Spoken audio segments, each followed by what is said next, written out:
Hola, buenos días. ¿Qué tal Bueno, todo? ¿qué tal? ¿Todo bien? Todo Bueno, bien. ya son y 5, como os decía, buenos días a todos y muchas gracias por conectaros. Estábamos esperando a que se conectaran el resto de participantes, así que bueno, ya somos unos cuantos, somos como 85, así que ya creo que podemos empezar. Em, Bueno, bienvenidos a todos y a todas a este ciclo de webinars de Sanidad por el Clima que hemos titulado Descarbonizando el sector sanitario. Eh, sí que os pediría que como es una reunión grupal, si no queréis intervenir todavía, podéis silenciar el micrófono, ¿vale? Y así no intervenimos en la ponencia. Como os decía, este espacio este ciclo de webinars es un espacio de acompañamiento dirigido a profesionales que quieren impulsar la descarbonización, la eficiencia y la mejora ambiental en sus organizaciones sanitarias. Y es un placer presentaros esta primera sesión con la que nos centraremos en la gestión estratégica de la sostenibilidad sanitaria y durante el webinar veremos cómo integrar pues la sostenibilidad en tres ámbitos clave, ¿no? En la gobernanza, la planificación de infraestructuras y los sistemas de medición y seguimiento. Además, el día de hoy coincide con el Día Mundial de la Salud, que es una fecha pues, especialmente significativa porque reducir el impacto ambiental del sistema sanitario no solo es importante, sino que también es una forma de cuidar la salud de las personas y del planeta. Eh, Esta iniciativa forma parte de la plataforma Sanidad por el Clima, como sabéis, y con el apoyo de MSD y el Ministerio de Sanidad, ¿no? Como sabéis, nuestro objetivo es acelerar la acción climática en el sector sanitario, ofreciendo herramientas para ayudar a reducir la huella de carbono y avanzar así hacia la neutralidad climática. Bueno, como sabemos, hoy en día el sector sanitario tiene un impacto importante en lo que se refiere a emisiones y el uso de recursos, ¿no? Todos lo conocéis en vuestro día a día, pero también hay un gran potencial de transformación si la sostenibilidad se integra de forma estratégica en las organizaciones, ¿no? Por eso hoy es lo que queremos trabajar aquí. Para esta primera sesión contamos con dos ponentes muy relevantes que representan un ejemplo claro de la aplicación de la sostenibilidad, de la integración de la sostenibilidad en los sistemas sanitarios. Por un lado, tenemos con nosotros a Beatriz Piñeiro, que es coordinadora de la estrategia de economía circular del Sergas en Galicia y experta en integración de la sostenibilidad en sistemas sanitarios a escala regional, ¿no? Ha trabajado en el desarrollo de modelos basados en economía circular, resiliencia, compra pública responsable y reducción del impacto ambiental en el sistema sanitario. Y por otro lado tenemos también a Jordi Pujades, que es técnico de medio ambiente y eficiencia energética del Instituto Catalán de Salud, del ICS, y es especialista en gestión energética y en sostenibilidad de infraestructuras sanitarias, con amplia experiencia en la implementación de medidas de eficiencia y optimización de recursos en los centros sanitarios, ¿no? de Cataluña. Sin más, me gustaría darles paso a continuación y os recuerdo que tras su presentación, que será de unos 10 minutos, espacio abierto para preguntas y debate para que todos podáis participar y resolver cualquier consulta que queráis o comentario que queráis añadir. Así que, bueno, Beatriz, si quieres comenzar con Sí, tu voy presentación. a compartir pantalla. eh, compartir. Ocultar. A ver.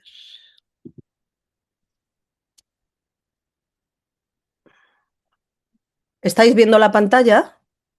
Sí, se ve, perfecto. Vale, se ve. Vale, perfecto. Bueno, pues muchas gracias, Javier. Muchas gracias a Sanidad por el Clima y a ECODES por este webinar que me parece fundamental y también por contar con Galicia con el Sergas y, bueno, concretamente yo soy la que estoy coordinando todo esto y lo que pretendo es un poco transmitiros cómo empezamos, cómo fuimos haciendo, cómo lo fuimos desarrollando y dónde estamos, ¿no? Me gusta siempre empezar que qué tenemos que hacer desde el sistema sanitario, ¿no? Bueno, pues nosotros nos focalizamos, ¿no?, en la salud de las personas, pero nos tenemos que focalizar en no dañar el planeta, ¿no? Responsabilizarnos de nuestro impacto del sistema sanitario, hacer sistemas de salud más sostenibles y que sean resilientes también a todos los cambios climáticos que vamos a ir teniendo y preparar, pues, nuestro sistema sanitario.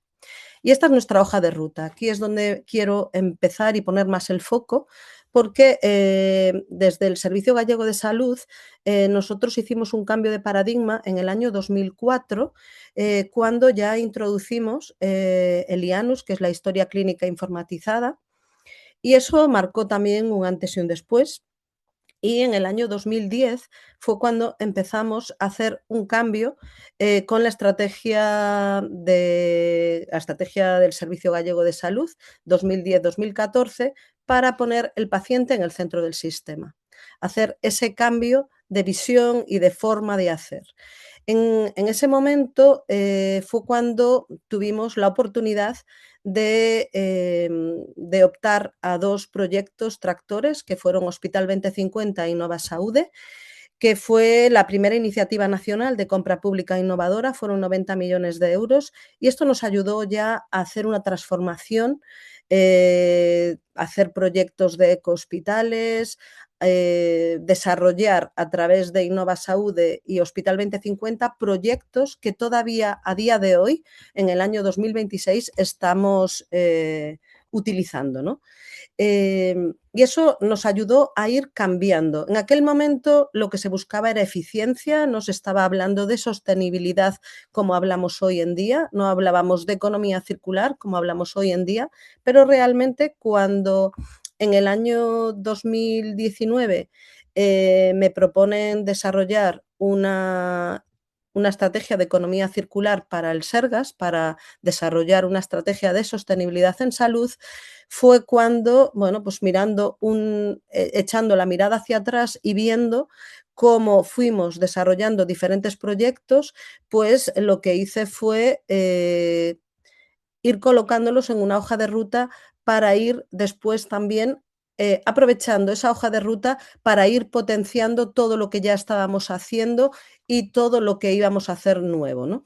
Lo primero que hicimos, quería, bueno, comentaros también la plataforma logística, que fue para nosotros también importante hacer ese cambio en las compras, en cómo gestionar toda la parte logística y la estrategia de humanización, ¿no?, que fue en el 2018.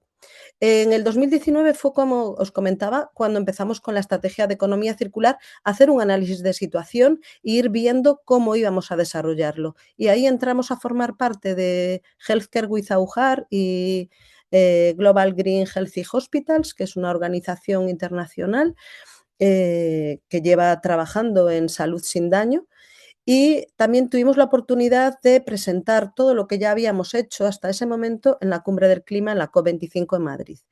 Empezamos a introducir ya la Agenda 2030 también y, bueno, y empezamos a ir siendo también partners de la New European Bauhaus, de Sanidad por el Clima, empezamos a trabajar ya en la Race to Zero y realmente llevamos pues, más de 2 décadas transformando el sistema sanitario hacia una sanidad sostenible y resiliente que mejore la calidad de vida de las personas sin dañar el planeta.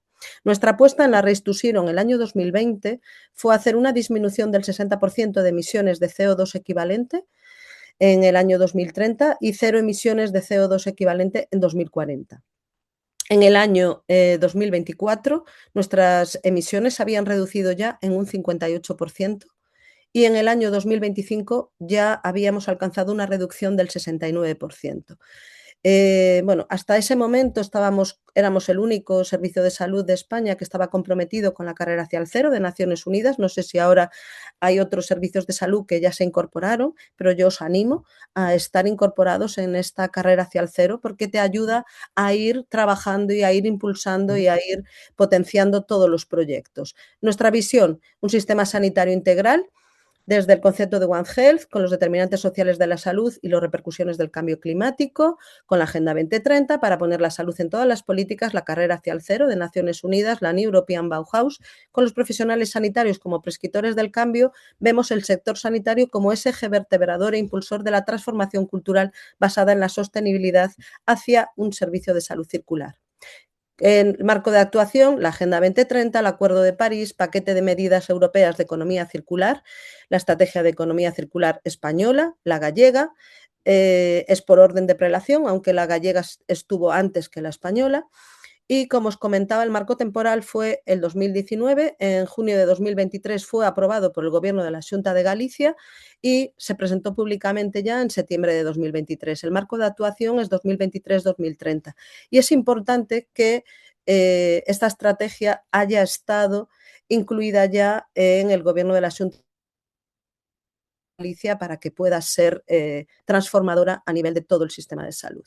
¿Cómo lo hicimos? Repensar la sanidad desde la circularidad con dos grupos de trabajo, un grupo interno con representantes de las 7 áreas sanitarias y servicios centrales y un grupo externo con las 3 universidades de Galicia, con la Dirección Xeral de Calidad Ambiental, Sostenibilidad e Cambio Climático, la Ciencia Galega da Industria Forestal, el Clúster Saúde de Galicia, Clúster de la Madera y Diseño de Galicia.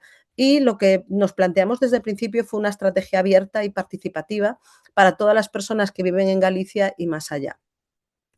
Nosotros lo que hicimos fue un entramado de acciones y entretejido de proyectos estructurado en 5 ejes estratégicos, que son recursos y materias primas, residuos y huella ambiental, ecodiseño de procesos, investigación, innovación, inversión responsable y comportamiento social. Y la propia estrategia es un instrumento para alcanzar la Agenda 2030.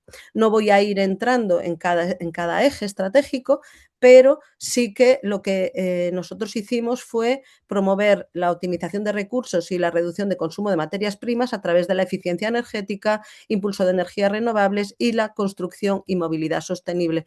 Estos son ejemplos que no voy a entrar, pero el Álvaro Cunqueiro, que ya tiene una autonomía energética, el Centro de Salud de Betanzos son ejemplos de iniciativas con espíritu de circularidad, de utilización de soluciones basadas en la naturaleza, el pastoreo ecológico, huertos terapéuticos. Este proyecto es un proyecto marcado en el Hospital 2050, ya en el año 2012. Esta es a Horta do Cunqueiro, que es la nueva huerta, que es un espacio solidario y que además esta huerta también pretende hacer un almacén de semillas de semillas autóctonas para poder seguir manteniendo pues, alimentos a pesar de que haya algún tipo de cambio climático y no perder esos alimentos, ¿no? En Life Resistal ahora vamos a hacer ya la finalización de este proyecto. Fue un proyecto para aumentar la capacidad de adaptación climática y la resiliencia de las infraestructuras sanitarias europeas con diferentes soluciones. Y ahora la Comisión Europea pues, hará esas directivas y esas recomendaciones para que otros sistemas sanitarios puedan también buscar estas soluciones para hacer que los sistemas sanitarios y los hospitales sean más resilientes al clima. Los residuos y huella ambiental, bueno, pues nosotros lo que apoyamos es la reducción de huella de carbono, pero también la huella hídrica, ¿no? Y el año pasado hicimos ya la certificación de nuestra huella de carbono por GHG Protocol y ahí vamos continuando. Estos fueron proyectos que hicimos de low carbon, cómo estamos trabajando en temas de gases de efecto invernadero, ¿no? Con alto potencial de calentamiento global a nivel de gases anestésicos, de los inhaladores, con el tema de la alimentación también, con el Good Food Pledge in Healthcare.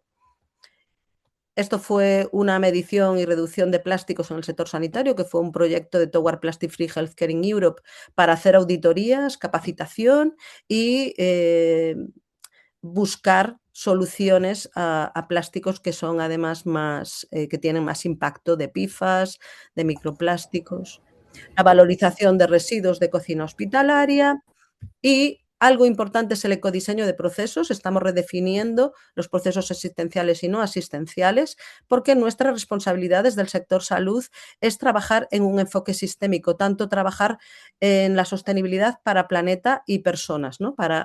Eh, y me quiero parar un momento aquí, que es cuando hablamos de sostenibilidad en salud, hablamos de ciencia, de tecnología y de talento. Y entonces sí que podemos estar hablando de innovación responsable. Necesitamos revisar todos esos procesos y mejorarlos pensando en los pacientes, en los profesionales sanitarios, en el cuidado del medio ambiente y en la eficiencia del sistema sanitario. Este es nuestro cuarto eje para promover la investigación, la innovación, para ser facilitadores de la generación de soluciones, facilitar la transferencia, adoptar inversión responsable y ser facilitador de la generación de conocimientos. No voy a entrar en esto. Y también quiero hablar del comportamiento social hacia una ciudadanía más saludable y entornos sostenibles, fortaleciendo el compromiso de las personas del Servicio Gallego de Salud desde la diversidad de factores que influyen en el comportamiento social. Y estamos trabajando pues, en la difusión de buenas prácticas, en la transversalidad del ecodiseño, en la formación. Llevamos ya, hicimos una formación inicial donde ya tenemos formado a unos 30.000 profesionales y ahora vamos a hacer una segunda parte donde ya vamos a formar también a pacientes, trabajar con proveedores y seguir haciendo esa formación de los profesionales sanitarios para que sean verdaderos prescriptores del cambio.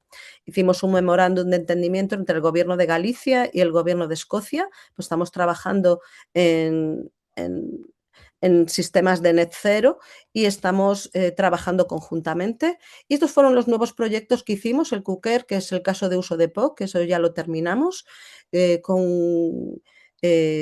desde el ecodiseño del EPOC, el Centex, que es para cerrar el círculo de los textiles médicos hacia la transición hacia una economía circular, y el Rigial, que es invertir las cadenas de suministro de productos sanitarios para la economía circular. Es un proyecto de compra pública precomercial. Y bueno, estos son algunos de los premios que nos fueron dando a lo largo de los años y muchas gracias. Perfecto. Ahora a ver si dejo de compartir. Ya está. Beatriz, bueno, pues muchas gracias Creo que fui bastante rápido, pero por tu intervención. ¿Qué?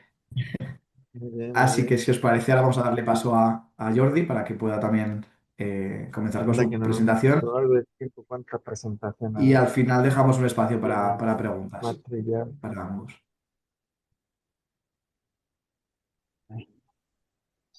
Hola a todo el mundo. Comparto mi presentación. Vale.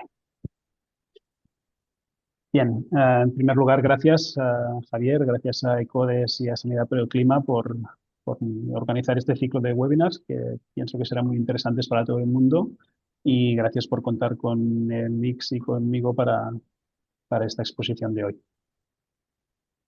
Bien, lo que vamos a ver es un poco de marco de qué es el Instituto Català de la Salud, qué estamos haciendo en los diferentes vectores de sostenibilidad ambiental y finalmente cómo integramos esto en la gobernanza y en la estrategia de la organización. Bien, el ICS es el mayor proveedor público de servicios de salud en Cataluña. No somos un servicio autonómico de salud, somos un proveedor del sistema autonómico de salud, pero somos el más grande. Concretamente, tenemos una población de referencia de 6 millones de personas, que es el 82% aproximadamente de la población catalana, y lo hacemos en 8 hospitales y en casi 1.000 centros de atención primaria y consultorios locales. Lo hacemos con 55.000 profesionales, por tanto es una organización grande y así también veis un poco la magnitud de la organización. Bien. En cuanto a energía, también para poner un poco en situación de cómo somos o cómo consumimos, tenemos un consumo energético que son 190 gigavatios hora al año de electricidad Es lo mismo que consume la ciudad entera de Cornellà de Llobregat, cerca de Barcelona, que es una ciudad de 90.000 habitantes. Y en cuanto a gas natural, estamos consumiendo 140 gigavatios hora al año también, que es lo que consume una población de Manresa, que tiene 80.000 habitantes. En total son 330 gigavatios hora de consumo de energía. Por tanto, es un consumo significativo y cualquier acción que llevemos a cabo para reducir ese consumo se traduce en grandes cifras. Esos 190 gigavatios hora año de electricidad que consumimos ya desde el 2018 tratamos con garantía de origen renovable. Como sabéis, eso no significa que la electricidad que nos llega a nuestros centros sea de origen renovable, pero sí que forzamos a nuestros proveedores energéticos a que inviertan en energía renovable porque les exigimos que en algún lugar esos gigavatios horas se estén generando de forma renovable. No tenemos suficiente con eso, sino que tenemos un proyecto fotovoltaico para cubrir todas las azoteas disponibles de nuestros centros de atención primaria y hospitales. Eso significa 280 edificios y pretendemos instalar más de 15 megavatios de fotovoltaica, lo que nos supondría un 30% de autoconsumo en la atención primaria. Y cuando metemos en la ecuación los hospitales, que como sabéis son mucho más intensivos en consumo y con mucha menos superficie disponible, este consumo cubierto bajaría al 15%. De todo esto, que es un plan que tenemos a largo plazo, tenemos ya ejecutado esto que veis, 182 edificios, 9 megavatios ya instalados, que nos está suponiendo pues, el 15,6% de la atención primaria y el 6% del consumo de VIX.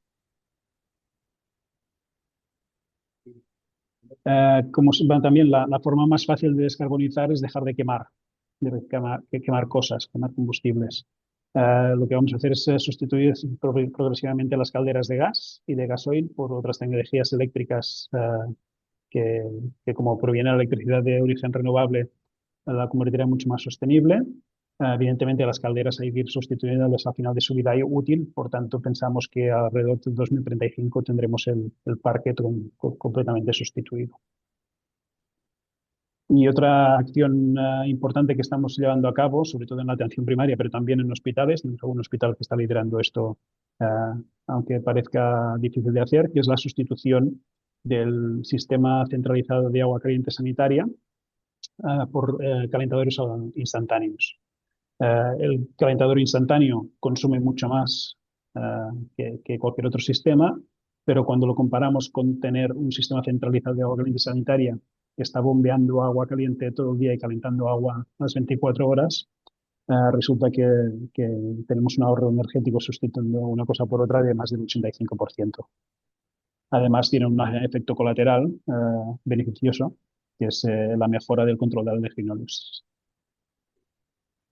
En cuanto a movilidad, tenemos varios proyectos en marcha, pero el estrella que lo tenemos desarrollando desde 2019 es nuestra flota sostenible. Tenemos una flota de casi 500 vehículos que hacen atención sanitaria domiciliaria, tanto en la atención primaria como en hospitalización a domicilio, y también hacen otras funciones de mantenimiento, de transporte interno, etcétera. De estos vehículos, 150 son eléctricos y el resto son híbridos, pero el 100% de ellos son de motorización no de combustión pura, sino con innovaciones más sostenibles.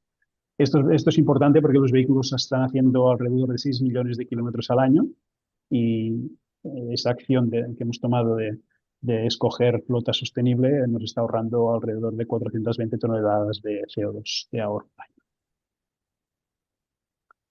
En cuanto al agua, hemos tenido, como sabéis, en Cataluña y toda la parte de Levante, hemos tenido unas temporadas de mucha sequía en la cual todo el mundo nos preguntaba qué estáis haciendo para optimizar el consumo del agua.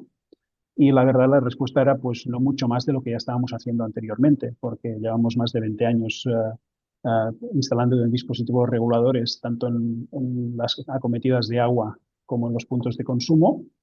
Se están haciendo cada vez que hay una instalación nueva de gran consumo, como las en hemodiálisis de los hospitales, que es la instalación estrella de este consumo grande, ya se diseñan para para que tengan un consumo más racional.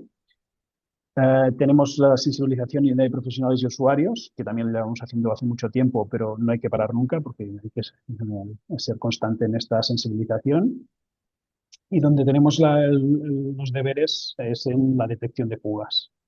Hay que instalar dispositivos que nos ayuden a detectar rápidamente las fugas, porque en un centro de atención primaria no te das cuenta que tienes una fuga hasta que llega la factura, al cabo de 2 meses, ya es mucho, pero en un gran hospital podemos tener una fuga durante años sin no darnos cuenta porque es una parte muy pequeña del consumo del hospital. Entonces hay que instalar dispositivos que nos ayuden a detectar estas fugas y actuar mucho más rápidamente.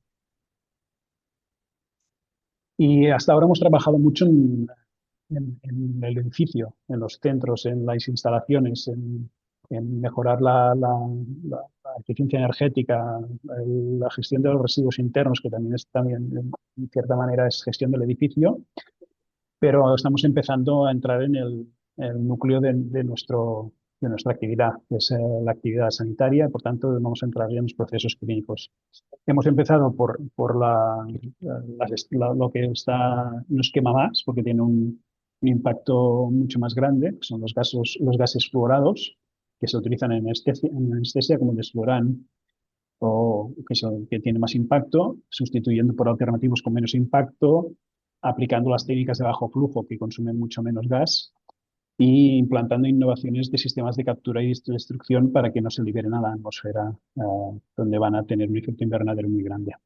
Lo mismo pasa con los inhaladores de las terapias respiratorias, que los presurizados, los de tipo presurizado tienen también una huella de carbono muy grande, y lo mismo se está haciendo una revisión del proceso terapéutico desde en todos los sentidos, tanto para buscar sustitutos a este tipo de inhaladores, como para racionalizar su uso y que los pacientes los puedan usar eh, totalmente sin que se tiren esos inhaladores cuando todavía tienen contenido, y que la adherencia de los pacientes también se mejore.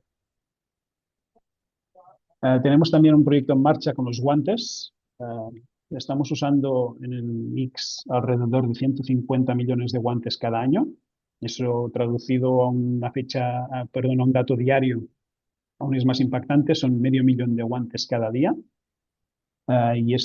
Estimamos que alrededor del 30% de esos guantes son o innecesarios o incluso su uso es perjudicial, es decir, que no aportan nada bueno y además ayudan a tener una falsa sensación de seguridad que puede llevar a perjuicios en cuanto a infecciones, transmisión de infecciones o, o vulnerabilidad del trabajador en cuanto al contacto con el paciente.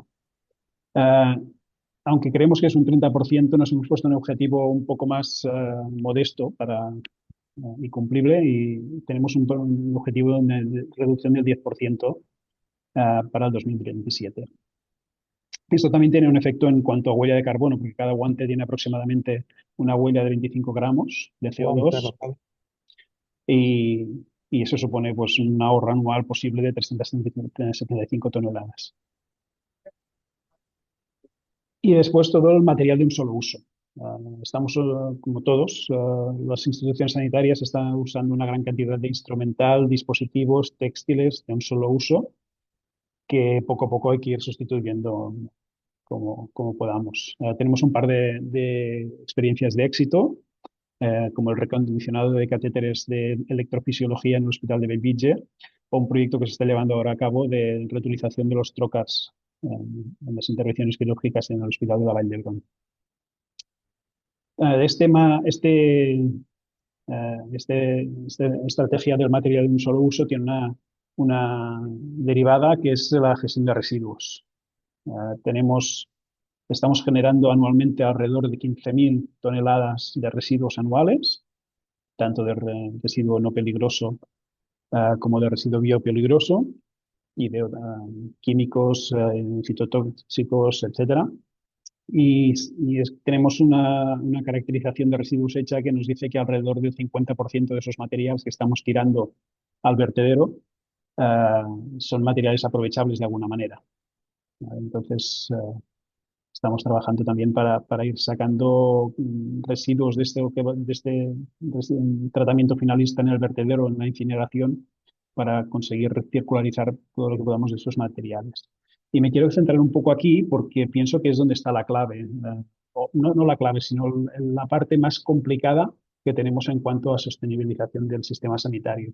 Porque todo lo que hemos hablado hasta ahora es complicado porque necesita inversión, porque necesita apoyo por parte de las direcciones y de la parte más política, pero sabemos qué es lo que hay que hacer.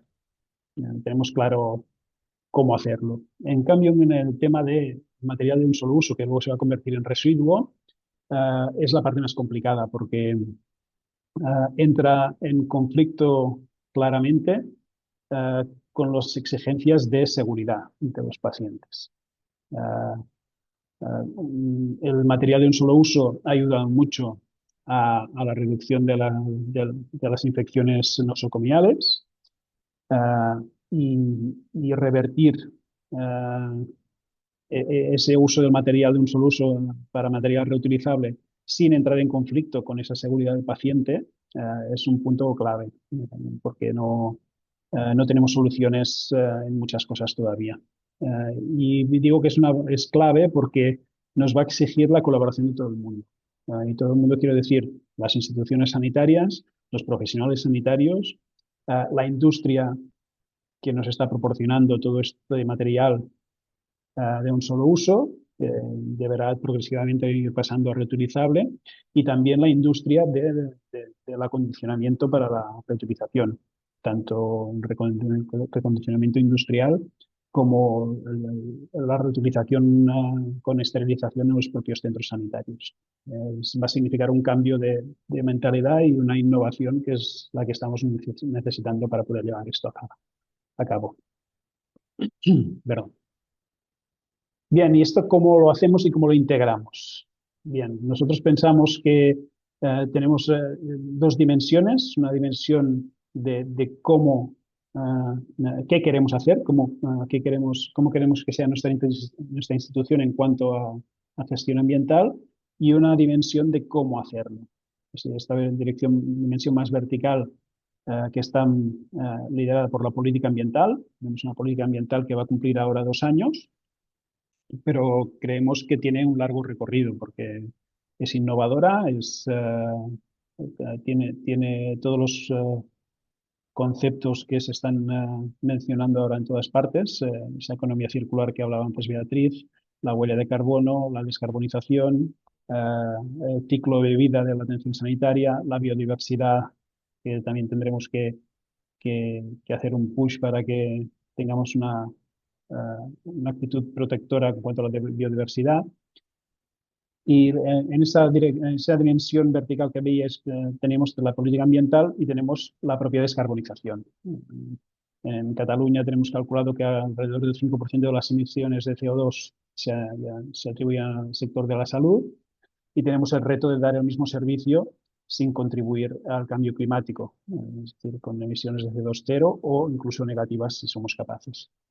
Eso nos lo está exigiendo todo el mundo, nos lo está exigiendo la Organización Mundial de la Salud, la Unión Europea, el Gobierno de España, y próximamente se va a aprobar el Plan de Salud de Cataluña 2630, que también nos va a exigir esa descarbonización.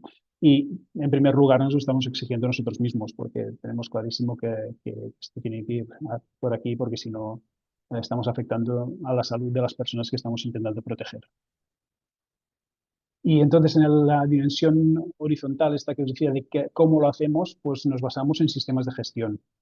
Tenemos un sistema de gestión ambiental implantado en nuestra atención primaria, que ahora mismo tiene certificados 205 centros de atención primaria, que son estos que veis distribuidos por todo el territorio de Cataluña.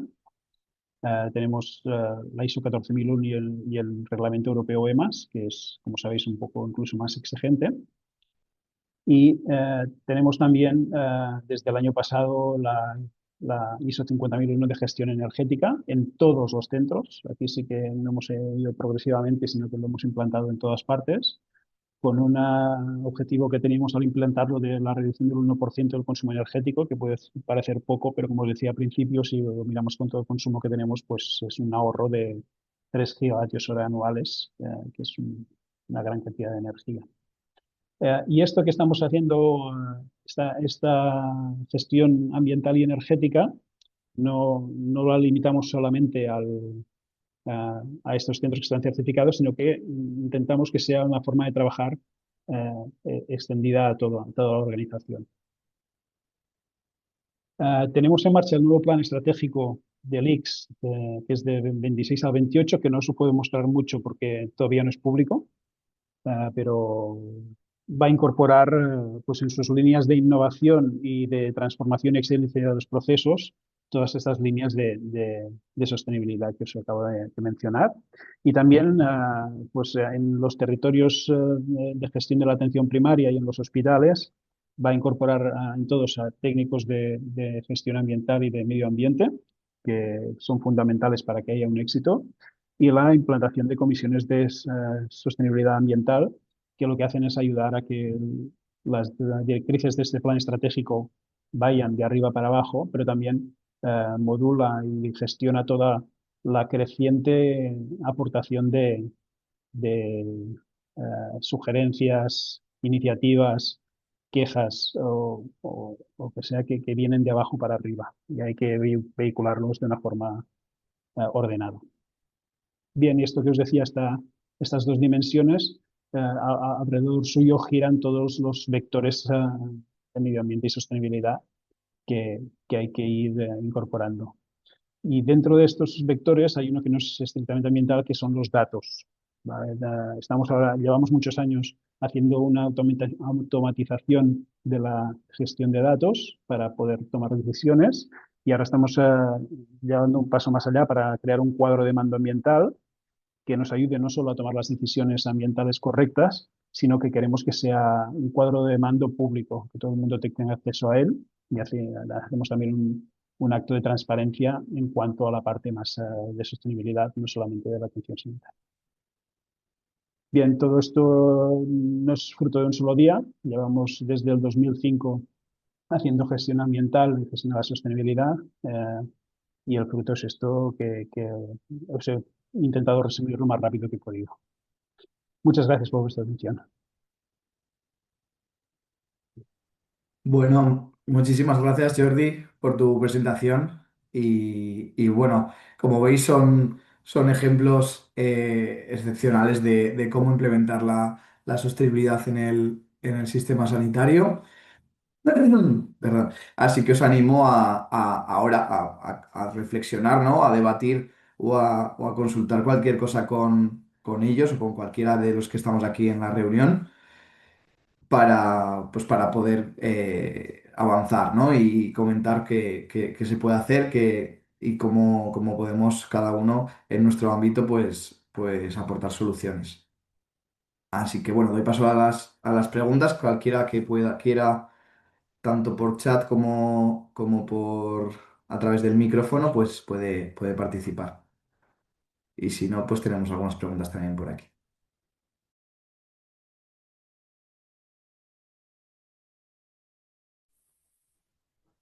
Hola Javier, ¿me escucháis? Sí, se Hola. escucha. Pues nada, yo tengo bueno, primero dar las gracias a Beatriz y a Jordi por las fantásticas presentaciones. Soy Bárbara Astilleros de MSD y le quería lanzar una pregunta a los dos. A ver, bueno, son varias preguntas, a ver que ellos qué opinan. Como no todas las comunidades autónomas tienen tanto avance en procesos de descarbonización del sistema sanitario, les quería preguntar cuánto de importante es el respaldo, bueno, que entiendo que mucho, ¿no? Pero el respaldo de la dirección en este tipo de procesos, cómo han llegado ellos a que la dirección dentro de sus prioridades, la dirección del sistema sanitario dentro de sus prioridades, esté la prioridad de la descarbonización.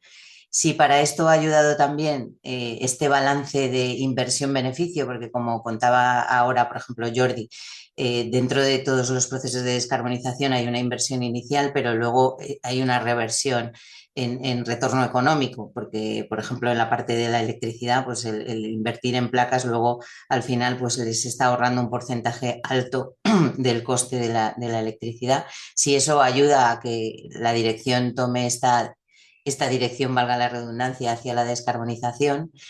Y luego, como segunda fase, cuánto de importante es que los profesionales sanitarios se embarquen en los procesos de descarbonización y cómo ellos lo están consiguiendo o están intentando que el profesional sanitario al final haga un uso sostenible de toda la infraestructura sanitaria, que es como cerrar el círculo, ¿no? Bueno, aquí he hecho, no sé ya si 2, 3 o 7 preguntas, pero ahí os lo lanzo. Bueno, si te parece, empiezo. Vale, dale, Beatriz. A ver, nosotros, como comentaba antes, y también lo comentaba Jordi, ¿no? No es algo que sea de un día para otro, ¿no? Nuestra cultura de transformación del sistema sanitario, estamos hablando que tenemos que irnos hacia antes del 2004, ¿no? Esa visión de cambio, en un principio se iba buscando pues, eficiencia, ¿no? Eficiencia económica, eficiencia del sistema sanitario, y cuando analizas, ¿no? Que fue bueno, justo lo que yo hice, analizar en el análisis de situación qué era lo que habíamos hecho, dónde estábamos, porque es importante. Creo que hacer ese análisis de qué hicimos hasta ahora, dónde estamos y hacia dónde vamos, eso es fundamental y siempre te lo tienes que plantear, ¿no? Nosotros, aunque ya hayamos llegado a un 69% de descarbonización, nos vamos planteando qué vamos consiguiendo y qué vamos avanzando, ¿no? Pero hay algo que es importante. Para mí es fundamental el tener que desde el propio gobierno, ¿no? Desde la propia dirección estén involucrados. Es que si no es muy complicado. O sea, poder organizar todo un cambio si desde la propia organización no se lo creen o no ven la necesidad, es más complicado, ¿no? Podrás hacer acciones individuales en un hospital, en otro, pero para poder hacer una gran transformación lo tienes que hacer desde la base, ¿no? Esa es mi forma de verlo. Ahí también tenemos que implicar, por supuesto, a todos los profesionales. Creo que estamos en un momento muy bueno porque ya llevamos varios sistemas sanitarios haciendo diferentes cosas, con lo cual es mucho más fácil poder sumarte a este cambio cuando ya ves todas las transformaciones y también todo lo que ello supone, ¿no? Porque evidentemente todo lo que tú inviertes en eficiencia, al final te revierte en más dinero para invertir o más dinero para los propios pacientes, ¿no? Para mejorar la salud de los pacientes. Hay varias cosas que se hablaron y que yo la verdad que hice una presentación un poco rápida, ¿no? Porque quería un poco dar una pincelada completa, pero estamos en un momento en el que tenemos que trabajar todos los actores, no solo el sistema sanitario, no solo los profesionales, los pacientes, los familiares, las empresas, ¿no? Tenemos que trabajar en conjunto. Nosotros tenemos que decirle a las empresas qué es lo que necesitamos para que las empresas hagan esos cambios también. El que las empresas introduzcan el ciclo de vida en todos sus procesos es fundamental, porque así estamos haciendo ese cambio más global, ¿no? Yo creo que desde Sanidad por el Clima o Healthcare Without Harm se está haciendo un trabajo importante también de implicación de todos los actores.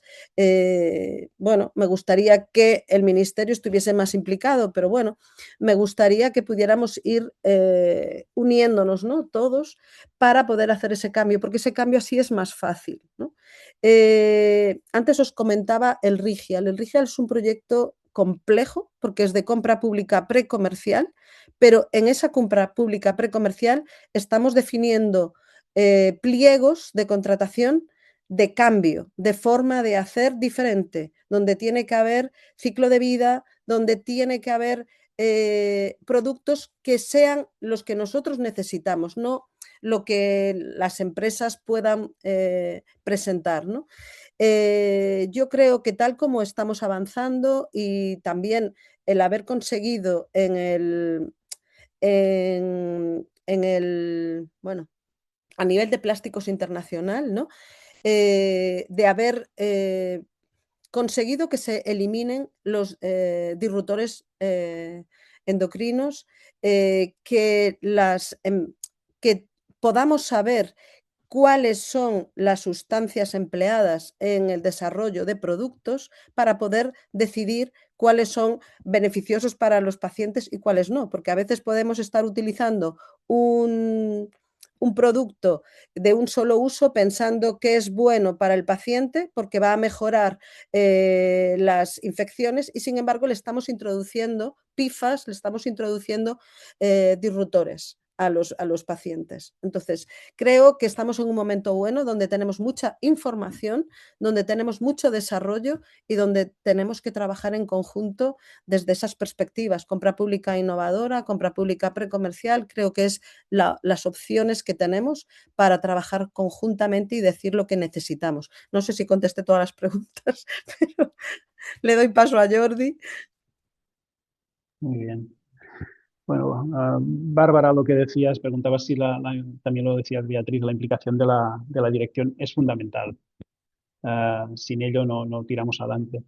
En estos 20 años que os decía que llevamos empezamos con gestión, básicamente hacíamos gestión de residuos y empezamos ya con la gestión ambiental y ahora con la sostenibilidad, con la descarbonización. Hemos tenido de todo.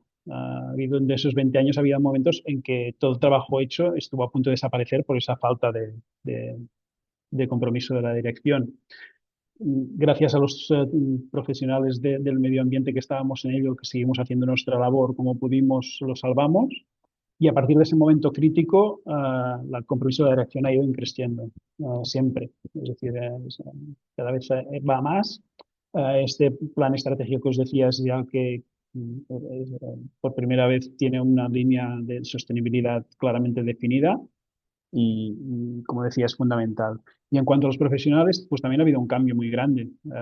Como decía, cuando hacíamos hace 20 años la gestión de residuos, íbamos por las consultas o por los servicios de los hospitales diciendo cómo se tenían que separar los residuos, en aquel momento que prácticamente solo hacíamos esto, y los profesionales sanitarios te miraban por encima del hombro diciendo, esto no va conmigo. Y esto ha cambiado radicalmente. Ahora es al revés, es el profesional sanitario que te exige cómo es que no estamos haciendo esto, ¿no? Y la clave o el reto es lo que os decía, ¿no? Cómo canalizar todas esas iniciativas que salen del profesional para arriba y hay que creo que lo importante es darles voz, ¿no? Que vean que esas sugerencias o esas iniciativas que tienen se pueden llevar a cabo o como mínimo se analiza su viabilidad. Y después la otra pregunta que hacías, Bárbara, sobre inversión-beneficio, el balance. Tenemos un problema con los temas de sostenibilidad, es que muchas veces, aparte del tema de las placas solares, que como decías, tienen un retorno muy rápido y como más loco se vuelve el mundo y más cara es la electricidad, pues más rápido es el retorno. Eso es un ejemplo que no es lo normal, porque lo normal en sostenibilidad es que los beneficios se vean a muy largo plazo. Entonces, intentar convencer a gente que no está convencida con este argumento no es fácil, porque eh, vivimos en un mundo cortoplacista y el retorno de estas inversiones, sobre todo cuando es retorno en salud de la población, que va a conllevar una mejora de nuestro objetivo, que es la salud de las personas. Y ya, si tienen mejor salud ya porque hemos hecho hemos colaborado a no perjudicar al medio ambiente que les va a perjudicar la salud, pues tendrá un beneficio económico también esto. Y esto cuesta mucho de ver, como digo, a corto plazo. Pero pienso que hay que seguir machacando que tiene ese beneficio, pero como cuesta mucho verlo, no tiene que ser el argumento principal. El argumento principal es que tenemos un entorno que tenemos que proteger y que al final va a ser revertir en la salud de las personas que estamos protegiendo. No sé tampoco si he respondido a todo, Bárbara, pero espero que sí. Sí, sí, muchas gracias. Os lo he puesto ahí en el chat, que muchas gracias y que tomo nota de los consejos para seguir empujando en las comunidades autónomas que van un poco más atrás. Había una pregunta que preguntaban de si la parte de descarbonización era solo en un alcance, en dos. En Galicia nosotros nos certificamos por GHG Protocol en los 3 alcances, alcance 1, alcance 2, alcance 3. Es la única forma de hacerlo, porque si solo hacemos un alcance, lo que estamos haciendo es un greenwashing. Realmente para hacer una disminución de nuestro impacto tenemos que hacerlo en los 3 alcances. Y cada vez será más complejo una vez que vas, no sé cómo nos va a salir a nosotros este año, ¿no? Estamos trabajando ahora todo el grupo y viendo, pero cada vez que te vas avanzando, ¿no? Nosotros ya tenemos el 69% de reducción en los 3 alcances, pues cada vez será más difícil ir reduciendo, pero pensar que, bueno, nosotros en Galicia pensábamos reducir un 60% en el 2030 y estamos en el 2026, o sea, en el 2025 ya habíamos hecho una reducción del 69% en los 3 alcances. Entonces, cada vez vamos mejorando todas las cosas que podemos ir avanzando y cambiando. Y también vamos aprendiendo, ¿no? Porque lo que es la huella de carbono al final es una herramienta que te ayuda para ir diseñando otros proyectos o otras soluciones o buscando diferentes acciones, ¿no? Genial. Bueno, muchas gracias Beatriz también por responder esa pregunta por el chat. Lo dicho, sigo animando al que quiera participar con algún comentario o pregunta a los ponentes, como tanto a los ponentes como a nosotros, como al resto.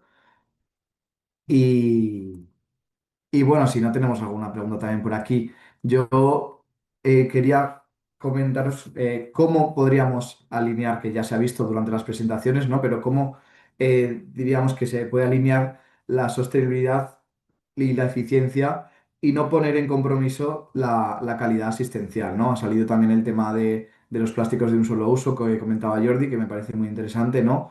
Y los proyectos de Galicia. Entonces, ¿cómo estamos viendo que a lo mejor surgen conflictos en algún momento con determinados productos? ¿Cómo podríamos alinear ahí la sostenibilidad con la calidad asistencial? A ver, yo soy médico, ¿vale? Y soy preventivista, con lo cual muchas veces se utiliza, ¿vale? A ver, que no se me malinterprete, pero muchas veces se utiliza la parte de seguridad del paciente de una forma sin realmente ir a la realidad, ¿no? Tenemos que pensar cómo lo hacíamos antes y cómo se hace ahora. Son dos partes de balanza totalmente diferentes. Yo creo que una parte intermedia, ¿no? Habrá cosas que podamos cambiar, otras cosas que no, pero yo creo que lo que tenemos es que plantearnos ese cambio, revisarlo. Al final, cuando trabajamos en ecodiseño, revisar los procesos. Y eso es lo que hay que hacer, siempre con la seguridad del paciente. Eso, vamos, sin duda, pero hay que revisarlo, no es decirlo por decirlo, ¿vale? Y yo creo que muchas veces se dice muy rápido y cuando tú empiezas a trabajar en ecodiseño, empiezas a revisarte todos los procesos y a ver cómo lo puedes hacer, te das cuenta que puedes cambiar muchísimas cosas. Entonces, yo creo que es eso, ¿no? Es trabajarlo e ir hacia ese cambio. Porque además, lo que comentaba antes del tratado de plásticos, ¿no? Se estaban utilizando muchos plásticos indiscriminadamente en el sector salud. Cuando hicimos el Toward Plastic Free Healthcare in Europe, que fue cuando hicimos una auditoría, se hizo en el Álvaro Cunqueiro, para ver qué plásticos utilizábamos, ahí fue cuando empezamos a ver los diferentes tipos de plásticos en las diferentes cánulas, en todo lo que utilizamos muchas cosas. Y si ahí se vio que había muchísimos disruptores endocrinos, que había muchísimos PIFAS, o sea, que estábamos introduciendo sustancias que no eran beneficiosas al paciente a través de las cánulas o a través de... Y ahí viene todo ese trabajo, es un trabajo de hace ya unos años y se consiguió que se eliminen, ¿no? De los plásticos. Pero aún así hay un periodo de transición. Entonces, todavía las empresas pueden seguir utilizándolo.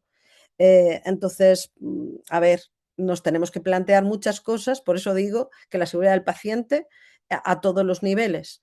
Y lo que tenemos es que eso, empezar a, no digo hacer cambios indiscriminadamente, por supuesto que no, pero sí que ir revisando todo lo que estamos haciendo y cómo hacerlo, ¿no? Nosotros a través del Centex, por ejemplo, el día 22 vamos a hacer un workshop donde vamos a diseñar la bata del futuro. Ya estuvimos trabajando en Dinamarca con este tema y ahora vamos a trabajar con diferentes stakeholders, con el clúster de textil de Galicia, con la Universidad de Valencia, con diferentes profesionales también, para ver cómo podemos desarrollar la bata del futuro, que no tiene que ser de usar y tirar.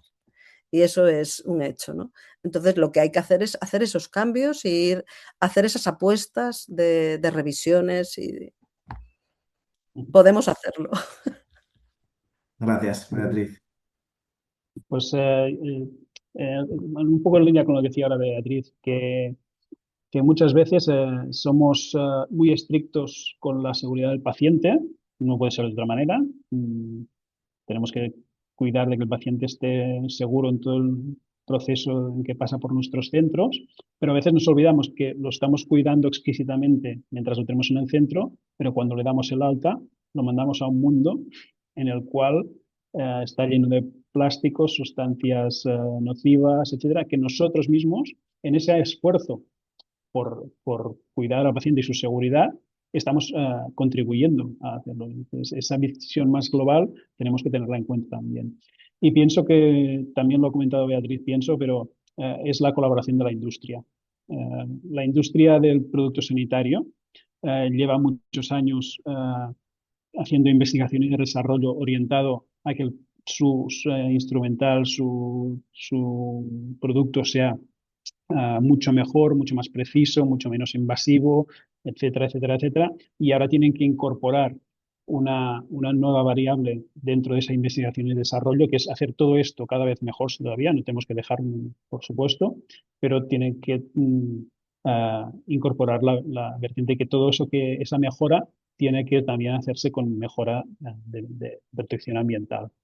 Y estamos dispuestos a ayudarles, porque quien conoce los procesos internos de los centros somos los propios centros. Por tanto, es una colaboración de, pues mira, necesito esto, ¿cómo se podría hacer?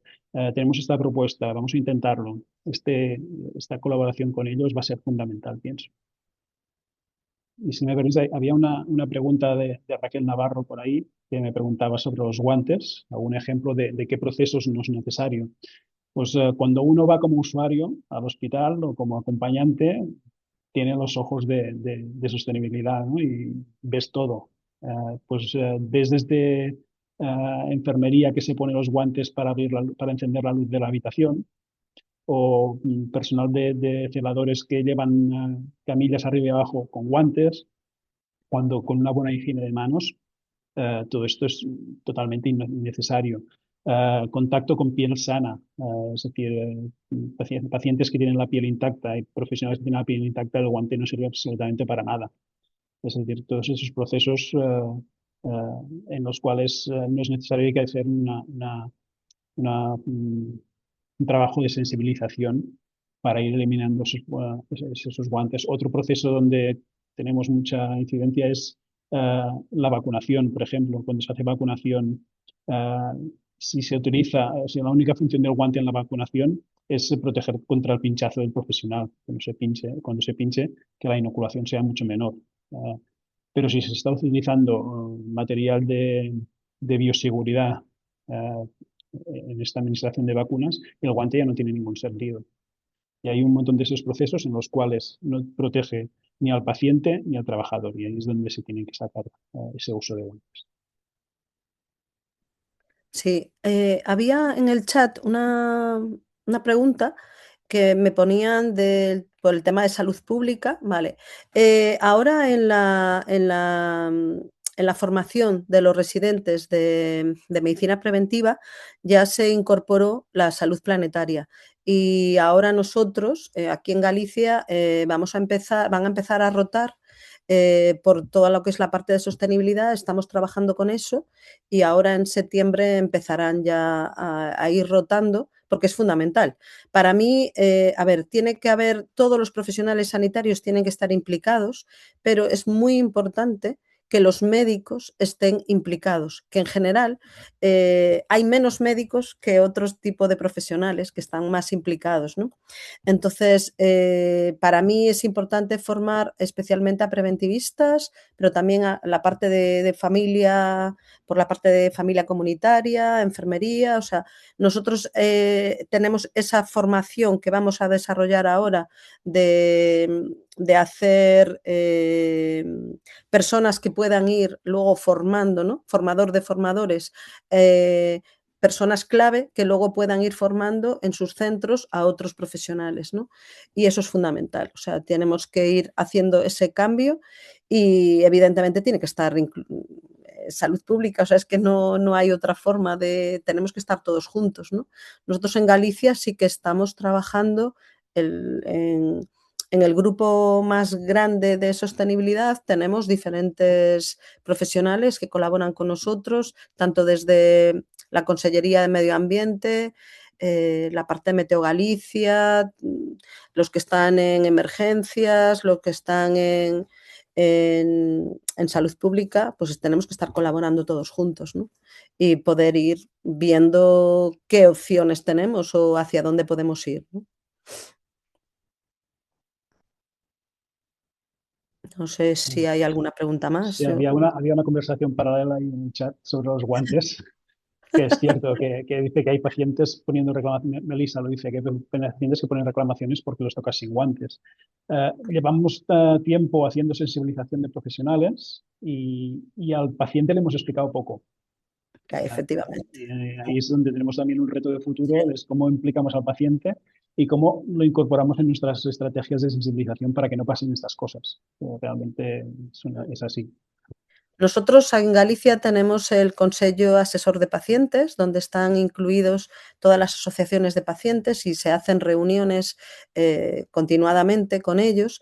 La estrategia de economía circular se presentó y ahora vamos a hacer una presentación de la formación porque vamos a hacer un evento donde queremos formar a pacientes y que se genere esa parte de interés de los propios pacientes para formar a otros, ¿no?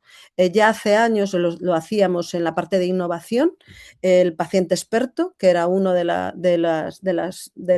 parte de Innova Saúde, que empezamos en el año 2012 con aquellos dos proyectos de Hospital 2050 y Innova Saúde, y lo del paciente experto es fundamental porque ellos mismos pueden ayudar a otros pacientes y es mucho más fácil que haya ese cambio de un paciente a otro, ¿no? Sí, también hace un rato está la mano levantada por ahí de Marta, no sé quién quiere participar. Sí, bueno, estaba justo ahora escribiendo en el chat porque he visto que la forma de participar estaba siendo más chat que verbal, pero yo simplemente, bueno, felicitar a los dos ponentes, son dos cracks, que aquí hemos tenido dos ejemplos fantásticos de dos zonas en las que se está trabajando desde hace tiempo y que están funcionando cosas.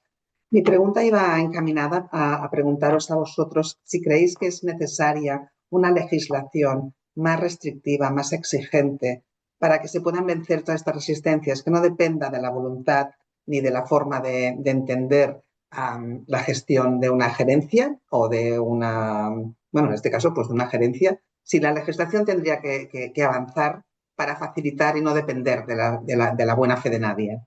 Sí, no, esto es claro. Vamos, nosotros en el cuarto eje estratégico de nuestra estrategia, ahí hablamos de la parte de legislación, es fundamental, porque si no hay cambios legislativos, muchas veces quieres hacer cosas y no te permite.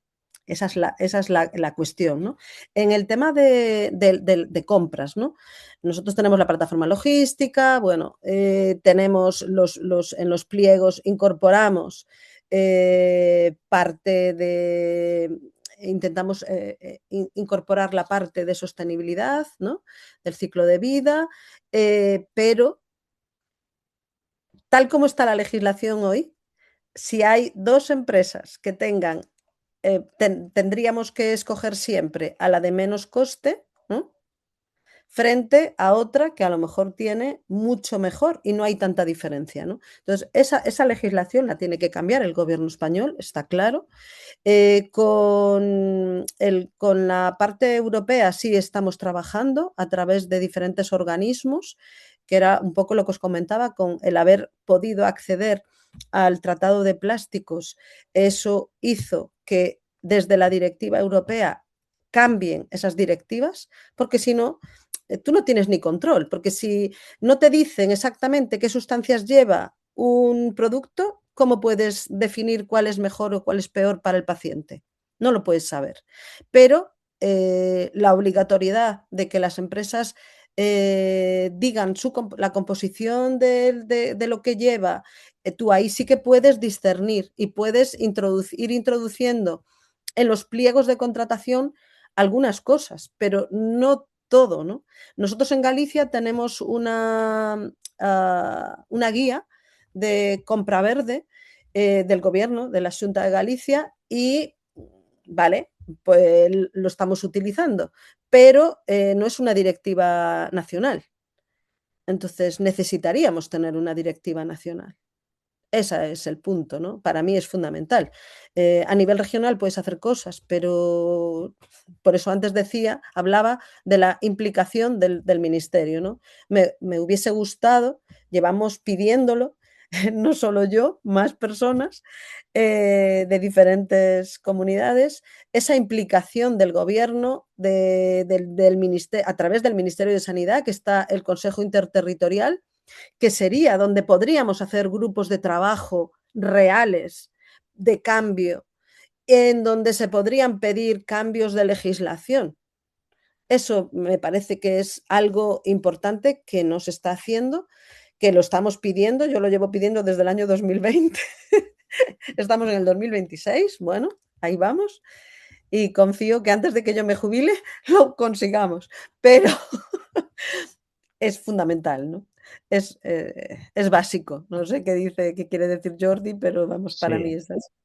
sí, sí, la legislación es una herramienta imprescindible, está clarísimo, porque es que además estamos en un momento en el cual, sobre todo del otro lado del Atlántico, nos llegan corrientes de liberalismo, de que no la regulación ambiental afecta a la competitividad y se intenta tumbar todo lo que el trabajo hecho durante años en ese sentido. Pero la verdad es que los ejemplos es que las regulaciones funcionan. Eh, yo pongo dos ejemplos siempre. Uno es la declaración de datos no financieros a las grandes empresas. Eh, yo lo he visto clarísimo. Ya os decía, llevo 20 años haciendo esto y jamás una empresa me había pedido una reunión.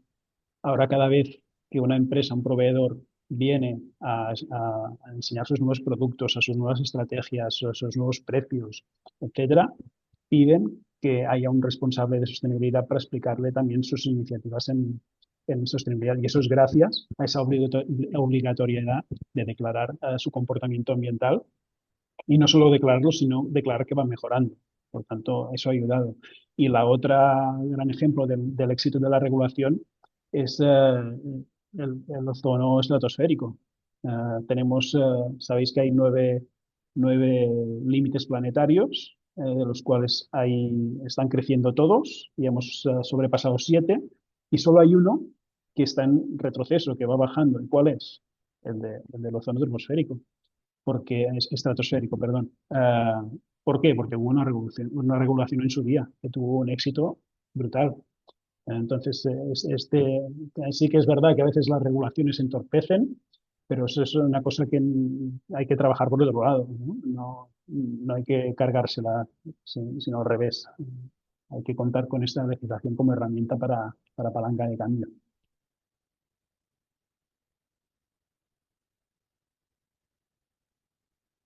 Muchas gracias, Jordi y Beatriz. Totalmente de acuerdo también con este último tema de la legislación, ¿no? Creemos que también es muy necesaria y hay que seguir también, pues, tanto cumpliéndola como exigiendo que exista más legislación medioambiental, ¿no? que vaya acorde con las líneas con las que trabajamos. Preguntan también de nuevo por el chat sobre la gestión descentralizada en los servicios si resulta un problema. No sé qué pensáis. Pero no entiendo qué es cuál es la pregunta exactamente. ¿Gestión descentralizada? ¿Qué gestión? De la La, compra descentralizada. la compra descentralizada. Nosotros que tenemos la plataforma logística y hacemos unas compras centralizadas, claro. Compra descentralizada nosotros no tenemos. Mm. Que cada centro compre de forma independiente. A ver, yo creo que es importante la gestión de compras, la gestión de caducidades, la gestión de comprar lo que realmente necesitas. eh, y eso creo que forma parte de una política de gestión que podrá ser más centralizada o algo descentralizada, pero que cada centro compre independientemente, yo creo que, vamos, creo que no es lo adecuado, bajo mi punto de vista. No, porque además la compra centralizada lo que hace es que te permite tener más fuerza a la hora de poner cláusulas ambientales. Claro, Y tú cuando pones una cláusula ambiental en un contrato en que hay un gran volumen de negocio, pues las empresas van a hacer su esfuerzo para cumplir ese requisito y llevarse más puntos y llevarse el concurso. Y luego lo que es fundamental es lo que decías tú también, Beatriz, no solo la compra, sino la distribución. Es decir, esa claro. logística centralizada hace que haya muchos menos viajes, muchos menos consumo de energía y de combustibles fósiles. Por tanto, la centralización es una buena herramienta.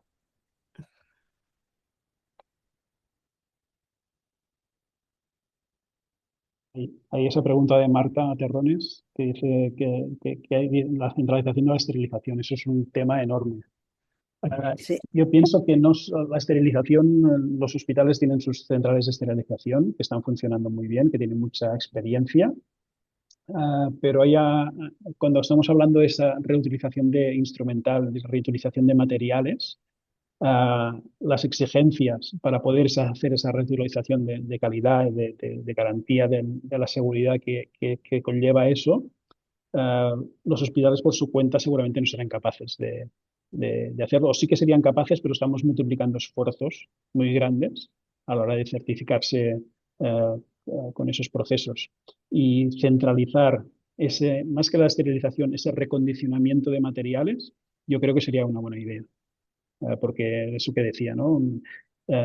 Hacer el esfuerzo de que una central de recondicionamiento tenga todas las certificaciones, todos los procesos certificados, la seguridad, la garantía de que todo está correcto para la seguridad del paciente, si lo centralizamos en un solo una área que dé servicio a varios hospitales o varios centros de salud, bueno, será más eficiente y conseguiremos mejor el objetivo.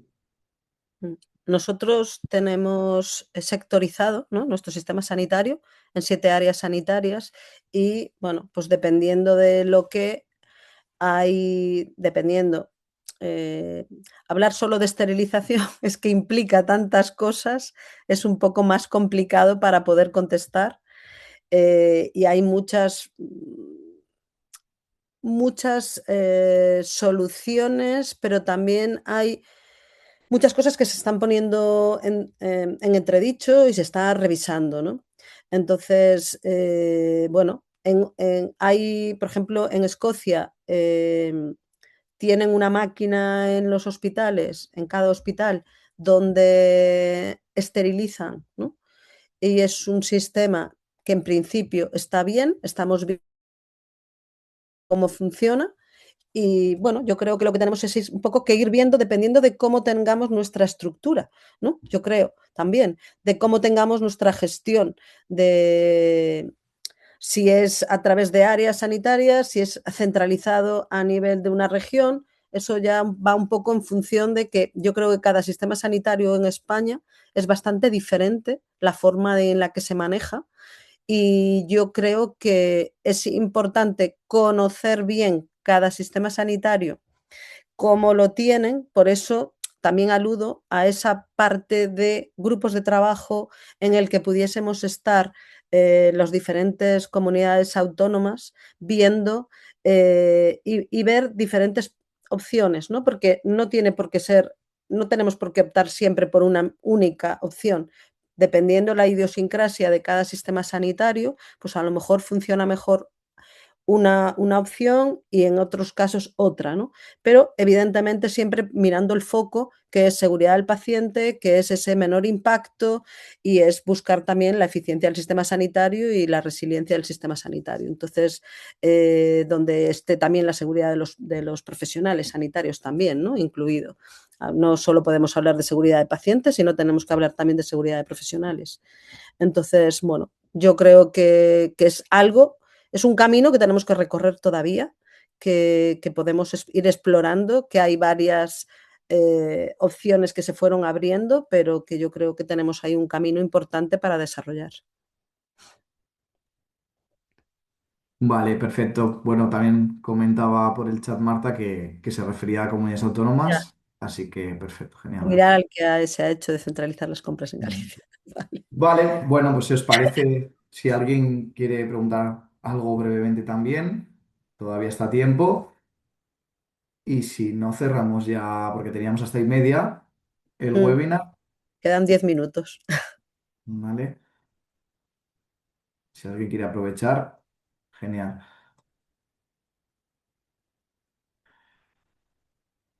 Vale, y si no, de todas formas, bueno, pues muchas gracias a todos por vuestra participación y vuestra asistencia, ¿no? Vuestro tiempo.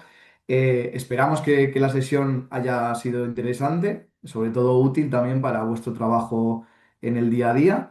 Y os animamos a participar en las próximas sesiones del ciclo de webinars que estamos organizando, donde seguiremos profundizando en diferentes aspectos clave de la descarbonización, ¿no?